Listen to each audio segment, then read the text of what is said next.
Good morning. Today we're going to talk about pros and cons about roommates. Number one, first pro is safety. It's companionship. You have sharing of responsibilities. So taking out the trash, maybe you can share it. Cleaning a room, share it. You can share. If you're living together, you're sharing all the jobs around the house. That's very beneficial. And you can have someone there if, for instance, something happens to you and you've fallen, then 911. There's someone there who misses you, who knows you've fallen, who's going to call the doctors or the ambulance or whatever. That's very beneficial. The other pro might be that the money is a pro. Yes, it really is. No, baby. No.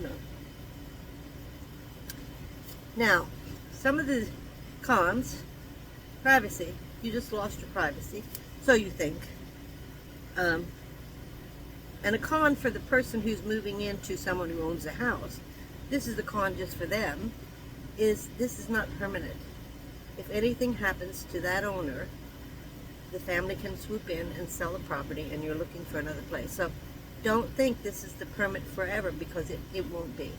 If you don't own the house, it's not going to be permanent forever. And you have restricted freedom.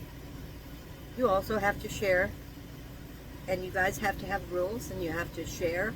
You should maybe have a calendar where you share things. Maybe this is your time to if you're sharing a bathroom, maybe this is your time to clean it. If you have your own bathroom, then of course you should be cleaning it. The homeowner shouldn't, because they're not using it. There's lots of things to think about when you're a roommate. Should you get your mail here? I would prefer a mailbox. I will get all my deliveries where I'm at, but when your mail starts coming, then your private information comes. And with that, the risk of more privacy, losing your banking information, or you just have to be careful. That doesn't mean your roommate's going to do it. I'm just saying you need to prepare yourself, protect yourself at all times. And the other roommate needs to protect themselves at all times, which I always suggest. If you don't know this person or you don't know them very well, run a background check and run a credit check. It's that simple. Have your limitations or your boundaries set. Sit down and write those boundaries down. Write them down and go over them with that person. Give them a copy of it. If you have rules or restrictions or things that are done a certain way, write it down. Give them a copy of it. This is just a way to protect yourself and to keep everything nice. Let's just put it that way. So I like to keep my important paperwork received at a mailbox if I'm at a house. I have not changed my mail to here. I don't want to. I have a permanent mail address that is on my license and my Social Security and everything else, and I prefer it to stay that way. So, do you want this address on your driver's license? If you happen to be there for years, that's up to you, but that's something to think about. So I keep all banking separated. I don't discuss my banking. I just remember something in my pocket. I don't talk about my banking. I don't share my banking or my financial information with anybody. And if I do, then you're a pretty special friend, but you'll never have all of it. Now, I suggest the homeowner have a keypad entry. And the reason is, it makes it easy. Somebody could lose the key and not get in. The keys are very, can be duplicated and given to someone and breaking into your house. These are just scenarios.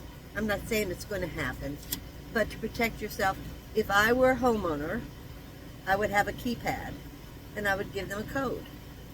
And if they left, then all I do is delete that code, and they don't have entrance.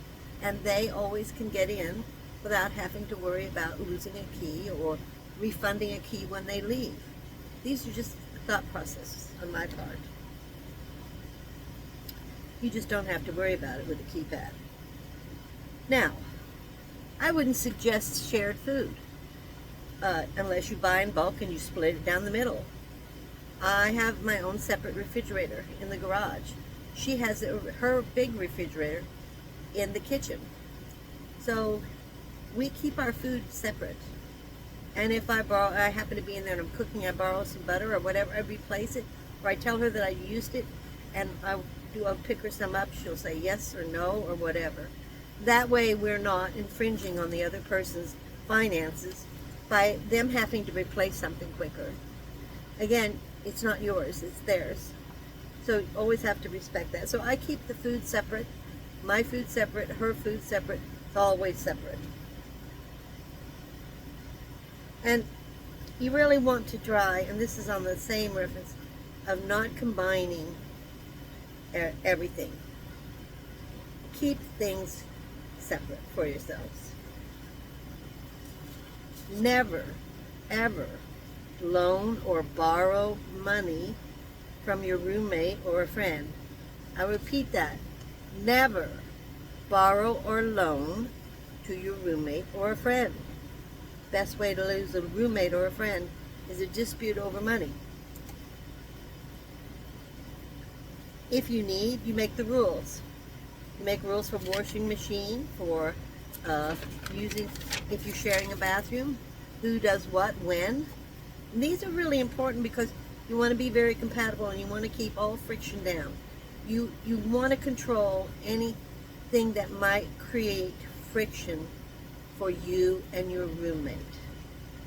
Picking up after yourself should be common sense. At our age, we know. I think we all pick up after ourselves. The other thing is, would you be okay with the opposite sex as a roommate? You have to think about that. It can be good because men are so much stronger than women, so they can help with a lot of the lifting or things that you actually can't do. You have to wait until your son or a friend or a neighbor comes to move things for you. That could be acceptable if you're willing to do that. Again, you have to have rules. You have to have boundaries, no matter what you do. A roommate is really important, and you don't want friction with that roommate. The other thing about if you borrow something, you want to replace it right away. No matter what they say, you want to replace it. And the reason is, if I'm renting, I feel obligated. If they've done something for me, I begin to feel obligated. If someone offers something free for me, I feel obligated. So I want it to be a mutual thing. If they give to me, I want to give to them. So she's offered me here to stay. She knew I wouldn't stay without being able to either pay her or work for the hookup. And we've decided that I work for the hookup and the room. It's that simple. I'm not obligated, and neither is she. And at any time, we can just say goodbye and hopefully be on really good terms. So more and more people are facing these drastic changes in their lives, and not at a premium time, not when we're young. And now many young people should be doing the same thing. And these are rules for them too. You have a roommate, so you don't have a lot of friction and fighting. You keep it down so you can have that roommate for a long time and you guys can get along. These are rules for them as well. I'm giving you these rules or my suggestions, what I've found that works for me, because things can happen. Somebody can loan you money, and if you don't pay it back at a certain time, you can lose that friend forever. And then you go, well, I've already lost him, so why pay? It just goes on and on, yeah. Prices are continuing to rise, and it looks like they're going to continue to rise. Food is outrageously priced. A hamburger, I just noticed today, $10 a pound. For 3 pounds, it's $30. Now, this was at Safeway. Half that price, and still going up at Grocery Outlet and Walmart. Again, we're seniors. We're vulnerable. and our health is deteriorating. Our height is deteriorating. Our weight's going up though. And we really need to think about, if we don't want to lose our house or leave our house or be on the streets, how can we deal with this? And just thinking about it and talking to others who have had roommates, what did they find was real important to them? So talk to your friends, talk to people you know. Is someone looking for a roommate? Don't just give up your home and move into the streets because you think that's the only option. There are many options available to you. I'm not into nursing homes, I'm going to tell you right now, or assisted living, but those are options you may choose. This is just about roommates. Thank you for watching. Please share this video because I hope that it will help people. If you know of people, just share it out to anyone you can so that we can get the message out. There's options.